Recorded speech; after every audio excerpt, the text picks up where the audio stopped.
Salut les amis, je crois que vous allez bien. Nous bénissons le Seigneur pour les dons de la vie qu'il nous a donnés. Et comme j'avais promis dans ma vidéo précédente, que nous allons cibler les objections que soulèvent les musulmans, les témoins de Jéhovah et d'autres sectes pernicieuses qui ne croient pas à la divinité de notre Seigneur Jésus-Christ.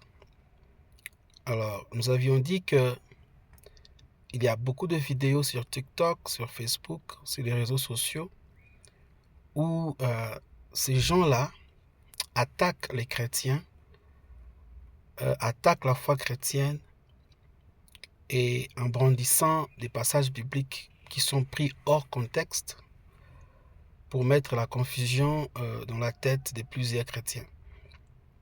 Alors, nous ne pouvons pas nous taire devant défendre l'évangile. Nous devons, comme l'apôtre Pierre le dit dans 1 Pierre chapitre 3 verset 15, que nous devons être prêts à défendre l'évangile partout où nous nous retrouvons. Voilà pourquoi j'aimerais prendre l'exemple d'une objection qui a été soulevée. Je crois que c'est dans le livre de Jean chapitre 11 verset 41. Là où Jésus, avant de ressusciter Lazare, la Bible dit, il leva les yeux au ciel et pria et dit, Père, je te loue de ce que tu m'as exaucé.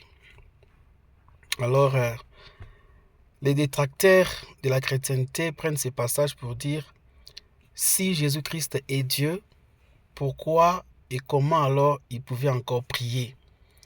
Il priait qui? La réponse est simple. Si vous connaissez ce que la Bible enseigne, vous n'aurez pas de problème pour comprendre à qui est-ce que Jésus a adressé ses prières.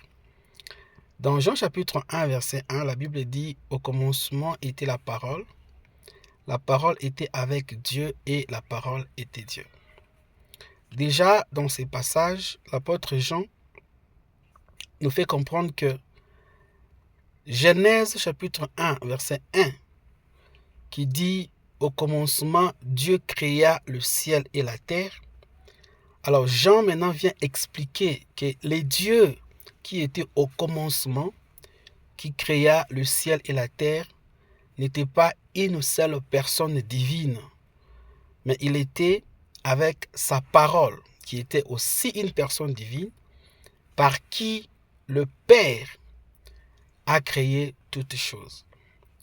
Le verset 2 nous dit « Toutes choses ont été créées par elle, et rien de ce qui a été créé n'a été créé sans elle. » En d'autres termes, le Père créa toutes choses. Moi, vous, l'univers, les astres, le soleil, la lune, les étoiles, toutes les choses ont été créées par la parole. Maintenant, dans Jean chapitre 1, verset 1, on nous dit que cette parole, qui est une personne divine, qui était au commencement avec le Père, non seulement il était avec le Père, mais lui-même, elle-même la parole, elle était Dieu. Maintenant, cette parole qui était Dieu, c'est la même parole qui s'est fait chair. La parole s'est fait chair et elle est venue habiter parmi les hommes et on l'a appelée Jésus-Christ. C'est la même personne qui était au commencement avec le Père qui est venue sur la terre. Alors cette personne-là, selon la Bible, elle n'est pas une créature. Parce qu'une créature ne crée pas. Cette personne-là est Dieu, 100% Dieu, égal au Père. Ce que Jean 1.1 ne dit pas est que la parole était avec elle-même. Non, la parole était avec une autre personne divine, identifiée par Jésus-Christ lui-même dans Jean chapitre 17 comme étant le Père. Donc le Père qui a créé toutes choses au commencement ne l'a pas créé seul. Il a créé par sa parole, par la puissance du Saint-Esprit. Voilà pourquoi la Bible enseigne que le Dieu qui a créé toutes choses est un. Mais ce Dieu-là est Père, Fils et Saint-Esprit.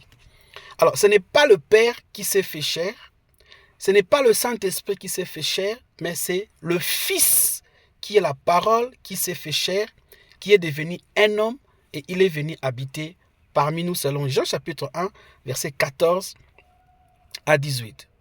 Maintenant, cette parole qui est devenue un homme devrait exercer toutes les fonctions humaines pour être 100% homme. Sinon, il ne serait pas un homme. C'est comme ça que Jésus, quand il est venu sur la terre, il devrait naître comme tout autre être humain.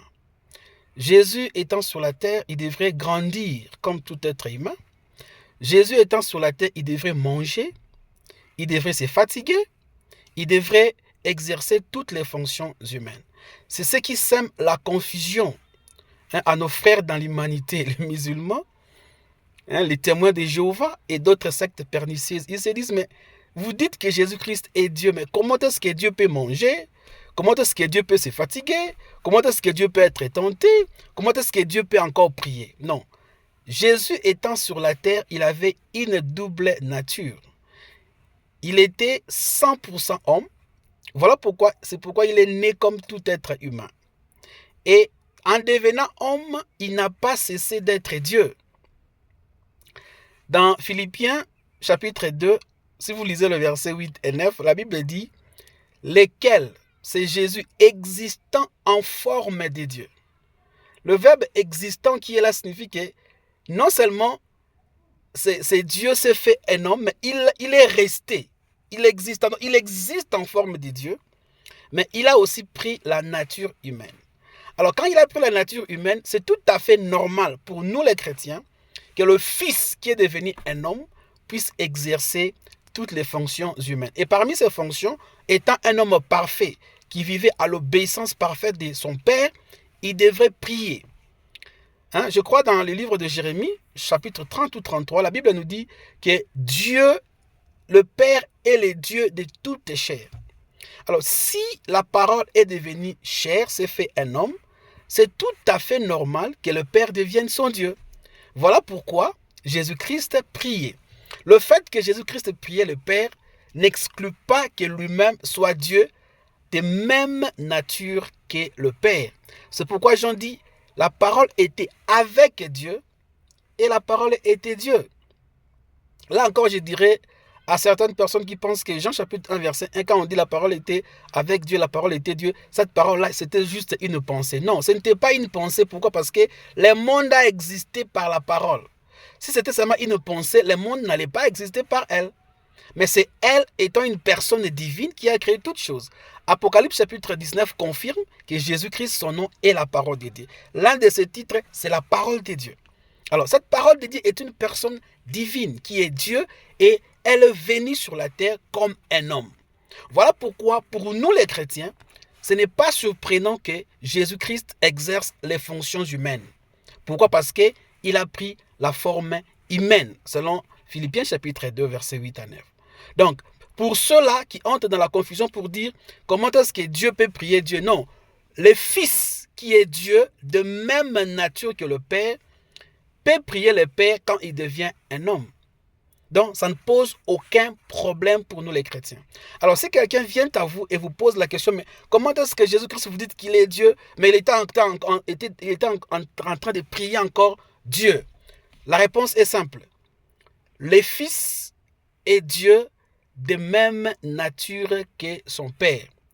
Quand le Fils est devenu un homme, c'est tout à fait normal qu'il exerce toutes les fonctions humaines sans que cela n'exclut sa divinité.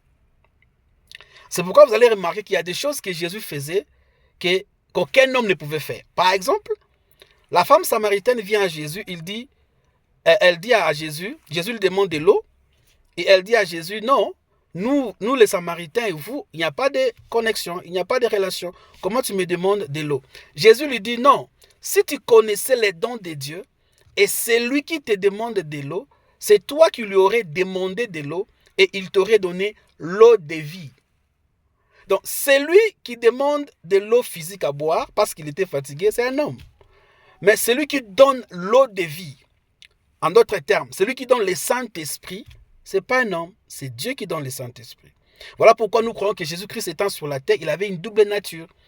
Il avait la nature humaine, il était 100% homme et il était 100% Dieu. Alors ce n'est pas un problème, étant 100% homme, qu'il mange, qu'il se fatigue, qu'il prie et exerce toutes les fonctions humaines. Alors pour vous là qui êtes troublés par ces chrétiens, par témoins de Jéhovah, par les musulmans qui vous posent des questions de ce genre-là, soyez calmes, prenez le temps de lire votre Bible et répondez conformément à la doctrine chrétienne. Hier, j'avais dit que ces mêmes musulmans qui vous posent ce genre de questions sont des hypocrites. Pourquoi? Parce que dans Jean chapitre 11, verset 41, quand Jésus prie, il ne prie pas au Dieu des musulmans. Il dit « Je te loue, Père ». Donc les dieux à qui Jésus-Christ priait est un Père. Alors que dans le Coran, Allah n'est pas un Père. Pour dire que les dieux-là que Jésus priait, ce n'est pas Allah. C'est un Dieu totalement différent de Allah. Inconnu même de la Bible. Pourquoi? Parce qu'il est un Père. Et Allah n'est Père de personne. Donc commencez d'abord par leur dire, si vous croyez que ce passage est vrai, ces musulmans-là doivent devenir des chrétiens. Pourquoi? Parce que les dieux que Jésus prie là, le Père que Jésus prie là, ce n'est pas Allah, parce que Allah n'est pas un Père. Voilà pourquoi vous ne devez pas être troublés. Vous ne devez pas être dans la confusion par rapport à votre foi. Jésus-Christ est Dieu. Quand nous disons que Jésus-Christ est Dieu, nous ne voulons pas dire que Jésus-Christ est la personne du Père. Non, la Bible n'enseigne pas ça. Jésus-Christ est Dieu de même nature que le Père. Voilà pourquoi la Bible dit qu'il était avec Dieu et il était Dieu. Toutes les choses ont été créées par elle et rien de ce qui a été créé n'a été créé sans elle. Que le Seigneur vous bénisse. Je vais revenir encore pour cibler une autre vidéo que j'avais vue là où on pose des questions et les chrétiens étaient incapables de répondre. Que le Seigneur vous bénisse. Merci.